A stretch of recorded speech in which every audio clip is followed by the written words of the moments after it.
Let's talk about Queen Elizabeth II. First of all, what's quite interesting, Prince Charles actually spoke today. If you want to show, which is strange to me, I really don't understand this here. ABC, NBC, CBS, they all carried his first speech as king. But these are the same people who didn't carry President Biden's speech on saving democracy. I'm just trying to understand, and maybe y'all can tell me why Prince Charles, now King Charles, speech. Y'all come on, sure, yeah. Maybe y'all can explain to me why that was worthy, literally, of all three broadcast networks carrying the speech.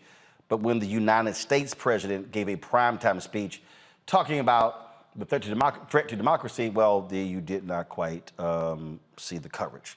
Now, if you look at social media, you have seen all different types of responses to the death of Queen Elizabeth II, who died at 96 years old. One that's gotten a lot of attention is this professor from Carnegie Mellon, Uju Anya. And this was her initial tweet. She said, "I heard the chief monarch of a thieving, raping, genocidal empire is finally dying. May her pain be excruciating." Ouch. Now, that wasn't the only tweet that she sent out, but that particular tweet, it got the attention of the richest person in the world, Jeff Bezos. This is what he tweeted. "This is someone supposedly working to make the world better. I don't think so, wow." Well, folks weren't too happy with old Jeff. They began to rip him as well. Look at these tweets that went out. "Imagine how people will react when it's your turn. Jeff, your work to bust unions and force workers to pee in bottles, please shut up. I know it's not you saying something about making the world better." Those were three of the responses. "Pretty funny coming from the guy who could end world poverty and homelessness 100 times over and simply chooses not to. It's never too late to improve the labor conditions and pay of your warehouse workers. Your workers piss in bottles en masse. Sit this one out." Ouch. Headline: "Billionaire opposed to paying his employees well so that he can go to space complains about other people not making the world a better place. No surprise that the richest man in the world is upset when the people don't bend the knee to the ruling class." Breaking: "Man who has workers peeing in bottles and having miscarriages in warehouses to meet quotas tries to take the moral high ground." Ooh. It's insane that Jeff Bezos tweets with us, a billionaire who blatantly and violently exploits workers and feels comfortable trying to have a morality battle on the Bird app. Now, the professor, Uju Anya, she didn't back down. Now, Twitter did delete that particular tweet from her, saying that it violated their standards. Not sure how that's the case. But when you begin to look at her Twitter feed, boom, she said, "If anyone expects me to express anything but disdain for the monarch who supervised a government that sponsored the genocide that massacred and displaced half my family and the consequences of which those alive today are still trying to overcome, you can keep wishing upon a star." Yeah, I don't think she's going to be backing down from any of that. There was some other, I'm looking at some other tweets that she had posted. Again, she had, all kind of different tweets. She did respond to Jeff Bezos. She said, "May everyone you and your merciless greed have harm in this world. Remember you as fondly as I remember my colonizers." Wow. Again, her tweets have spurred a reaction. Carnegie Mellon did offer a response. This was what they posted. They said, "We do not condone the offensive and objectionable messages posted by Uju Anya today on her personal social media account. Free expression is core to the mission of higher education. However, the views she shared absolutely do not represent the values of the institution, nor the standards of discourse we seek to foster." So here's what's interesting.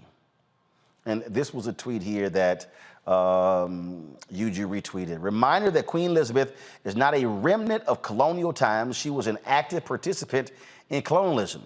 She actively tried to stop independence movements, and she tried to keep newly independent colonies from leaving the Commonwealth. The evil she did was enough.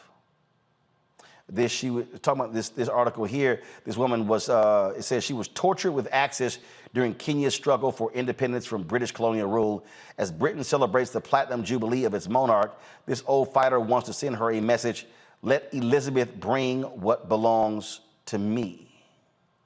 Let's go to my panel here. I find it's very interesting when I said this last night,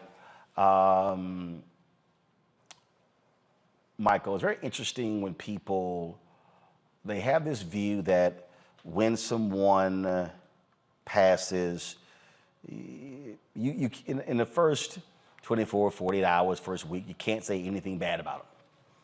You hear the phrase, you can't say anything good about somebody, don't say anything at all. I saw a video, D.L. Hughley, he said that people should have compassion when someone dies. But I saw these pieces, I saw this back and forth, and these tweets from Uju Anya, and she talked about how her family was devastated, how they were massacred. And in fact, there was an interview that she gave, and she said this to the person in the interview. She said, I am the child and sibling of survivors of genocide. From 1967 to 1970, more than 3 million civilians were massacred when the Igbo people of Nigeria tried to form the independent country. And I said this, and I think it's important for us to say it. So people are angry that individuals who dealt with genocide because of British colonial rule are not celebrating her life the way they want them to. Yet again, people gladly condemned Fidel Castro. And so this goes to what I always talk about: the person that controls the narrative controls how we think and feel. And frankly, the view in this country is don't say anything bad about Queen Elizabeth II because she was a great, wonderful, happy person, and ignore colonial rule and its impact on indigenous people. Well, you know, Roland, this is one of the reasons why the Black Star Media Network is so important. And last night I did a 3-hour broadcast dealing with Queen Elizabeth II, British colonialism and slavery, because I watched a lot of the coverage all day long on MSNBC. That's basically what I had it on all day, watching MSNBC, and they didn't deal with any of that history. Okay, the opulence, when they showed all the footage and going back decades, and they showed the gold carriage, drawn by 30 horses, and they show all the people in their regalia and things like this. They don't talk about the British colonialism that exploited people, tortured people, enslaved people to create the billions of dollars. So you see that opulence displayed, you know. So when now within the last maybe 3 hours, New York Times just published an article. In Africa, the Queen's death renews a debate about the legacy of the British Empire, and it deals with Kenya and the Mau Mau Rebellion. Okay, when you go, I did a lot of research yesterday on Queen Elizabeth, but also on Great Britain. When you look at how many African countries they got from the Berlin Conference of 1884, okay, and you look, they got the Gambia, Nigeria, where that sister's from, okay, they got Ghana, Sierra Leone, they got Kenya, Tanzania, Malawi, Zambia, Zimbabwe, South Africa, okay. When you go talk to those African people who have relatives who were killed by the British Empire, they have no love for her. They have no love for King Charles III. But May 19th, 2022, when Meghan Markle married Prince Harry, I did a 2-hour broadcast, and I said, Black people watched the royal wedding and got teary-eyed, but you forgot about the transatlantic slave trade. Because I said she married into, this is no disrespect to Meghan Markle, I said she married into a family of colonizers. They're not colonizers because they're white. They're colonizers because Britain colonized 1/5 of the world population 100 years ago. 1/5 of the world population was under British rule. And they didn't rule with kindness. They didn't rule with a smile. They ruled with brutality. So I don't wish anything ill on Queen Elizabeth II. I sure as hell don't miss her. And I hope some more join her. Seriously. Go study the history of the British Royal Empire and how they got what they got. These are some demons. These are colonizers. That's it. I understand. I may have expressed it differently than Uju Anya, but I totally understand what she's saying, because those were her relatives who were massacred by these white supremacists, by these colonizers, who then want to put a handshake and a smile. They won't even have a conversation about reparations with Jamaica. Jamaica's about to sue them for reparations. They won't even have a conversation about reparations. So I have no love lost for them. Here are some, Eton Thomas, former NBA player, Kelly, he posted a couple of videos on his Twitter feed. I thought, might as well play both of them. Just want to give folks a look at this. So check this out. In 2022, Her Majesty Queen Elizabeth II became the first British monarch to celebrate a platinum jubilee. The celebrations took place over a 4-day bank holiday. Millions of Brits partook in street parties, and people around the world joined in on the celebrations. But is celebrating the British monarch harmless fun, or does it normalize the monarchy's long history of colonialism? And is it a celebration of British imperialism? Here are 4 ways in which the British royal family has benefited from colonialism. They have historically benefited from the enslavement of human beings. In 1562, John Hawkins was the first Englishman to include African people in his cargo. He traded these people for ginger and sugar. On his next voyage in 1564, Queen Elizabeth I funded a vessel for his journey. The British East India Company was formed in 1600 to exploit trade with Southeast Asia. They did that by colonizing land and exploiting people through the transatlantic slave trade.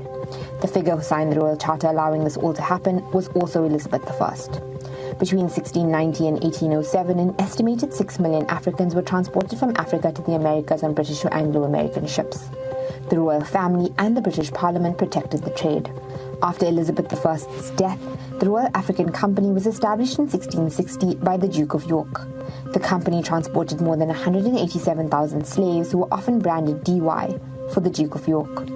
It's difficult to say how much the royals benefited from slavery, but many say it funded the entire British treasury.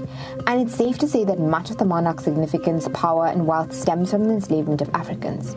Lucy Worsley, the chief curator of Royal Historic Palaces, says that all royal palaces from the 17th century have an element of money which is derived from slavery, including Kensington Palace and Hampton Court. The royal family was built on a legacy of stolen land, goods, and atrocities. Queen Elizabeth II's largest diamond, the Kohinoor, was stolen from a 10-year-old prince in India along with his land in the 19th century. It was transferred to Queen Mary in 1911 and was handed down to the current queen. Both India and Pakistan have asked for the diamond's return, but it's still very much owned by the crown.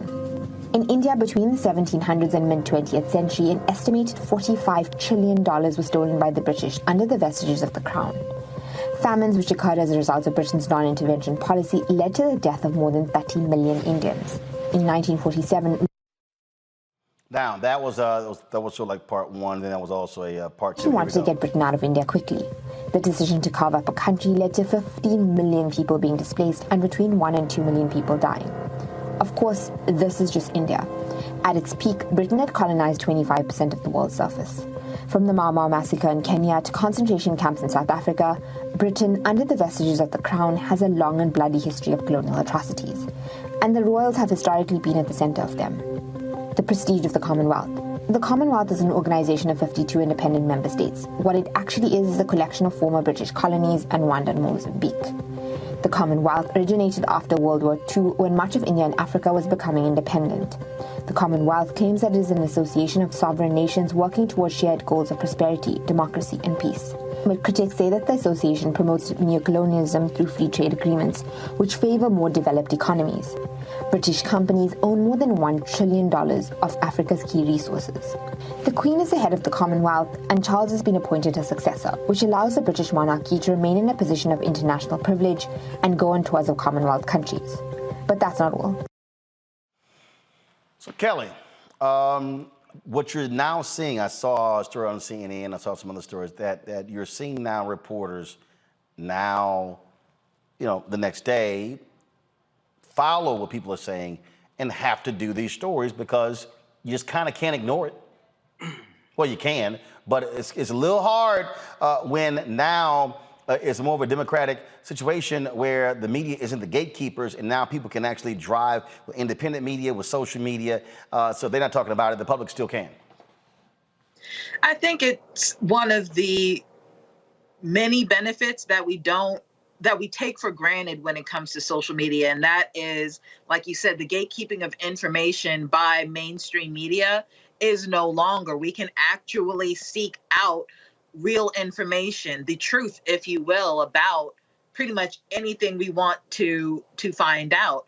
When it comes to the death of Queen Elizabeth, it is interesting to me how my timeline has been split. You have the people who love talking about, the royals and all the glitz and the glam, and, they're mourning her death. But on the other side, similar to the professors, like, do you see what her and her family have destroyed over the course of 70 years and even beyond that, on both ends of the timeline? I think you cannot take away the fact that whenever you are in power to this degree, you can be a nice person individually, but at the end of the day, you got that power by being just demonic, such as Michael said. I didn't want to say that word, but it really is several crimes against humanity, several unethical decisions, several evil decisions that brought about this monarchy, this level of power. So I understand people's pain and to some extent celebration of her passing, because it marks the end of an era. And considering how her successor, her son, is not necessarily nearly as favored as she has been, I'm curious to see just how strong the Commonwealth is going to be after, the funeralization of her and him being crowned and all those things. I'm curious to see how he is going to try and keep it all together, if it's even possible in this day and age, because again, we have the information necessary to research and to frankly rebel against this properly, because we know what happened. We know how they got their wealth, and people want their things back. They want their diamonds back. They want their wealth back. They want their prestige and their dignity back. And people are going to fight for that. Countries are going to fight for that. So I'm curious to see what's going to happen past these, this mourning period, regardless of how you mourn or celebrate her passing. It's just going to be interesting to see. Matt, here's the thing for me. Again, reading that professor's tweet, you're like, damn. She's like, I hope she suffered excruciating pain. But the one thing that I can do, I didn't have folk who were killed due to British colonial rule. I mean, these are people who are living today, who come from countries that have had to endure that. You just can't ignore their pain because someone else died. You just can't. That's exactly right. We were having this conversation at my law firm today during lunch, and one of my partners said, I'm glad she's dead. She deserves it, all of that, which became a conversation about, celebration of people and dying. But the larger thing here is that's literally what I said. I said, it's easy in a vacuum to say that you can't necessarily understand how this professor has characterized her feelings on it, understandable feelings on it. But when you're literally the descendant of or a survivor of a genocide, I mean, what do you expect? And the reality is what we see is this sanitization all the time, not only with the British royal family, but with white people here in the United States. It's a matter of trying to trot out all of the recent good deeds, right, to overlook a horrible foundation. And the reality is the British monarchy, number one, is completely obsolete. It's pointless that Britons even allow it to exist at this point and allow it to be, subsidized by the government in any respect. but their current wealth is based off of the backs of Africans and all of the people that they colonized around the world. So to say that they're philanthropists or they have some kind of saving graces, it is greatly dwarfed by all of the atrocities, as my two esteemed panelists have said. And it really doesn't matter at this point how many good things they do. Their existence is proof positive of a horrible foundation and of a heinous history. And that's a history that is never going to be whitewashed by any amount of good deeds. And beyond that, we're talking about things that occurred in people's lifetimes, like yesterday, literally yesterday. So you shouldn't be surprised that there are people who are celebrating her death, and you shouldn't be surprised that there are people who say, there's no amount of time that we need to wait to talk about how someone was, subjecting my people and the peoples around the world to this horrible rule. And frankly, I understand it. All right, folks, back to our Roland Mark Unfiltered video in just one moment. Can you believe the nerve of these Republicans? They only want to block progress for our community. They talk about cutting Medicare and Social Security. They played politics with veterans' health care. They voted against the George Floyd Justice and Policing Act and funding for our HBCUs, and against lowering prescription drug costs for our seniors. These Republicans keep trying hard to stand in the way, but President Biden, Vice President Harris, and Democrats won't let them. They are delivering for us. The Democratic National Committee is responsible for the content of this advertising. When you talk about blackness and what happens in black culture, we're about covering these things that matter to us, speaking to our issues and concerns. This is a genuine people-powered movement. There's a lot of stuff that we're not getting. You get it, and you spread the word. We wish to plead our own cause. Too long have others spoken for us. We cannot tell our own story if we can't pay for it. This is about covering us. Invest in black-owned media. Your dollars matter. We don't have to keep asking them to cover our stuff. So please support us in what we do, folks. We want to hit 2,000 people, $50 this month, raise $100,000. We're behind 100,000, so we want to hit that. Y'all money makes this possible. Check some money orders. Go to P.O. Box 57196, Washington, D.C. 20037-0196. The Cash App is $RM Unfiltered. PayPal is R Martin Unfiltered. Venmo is RM Unfiltered. Zelle is Roland at RolandSMartin.com.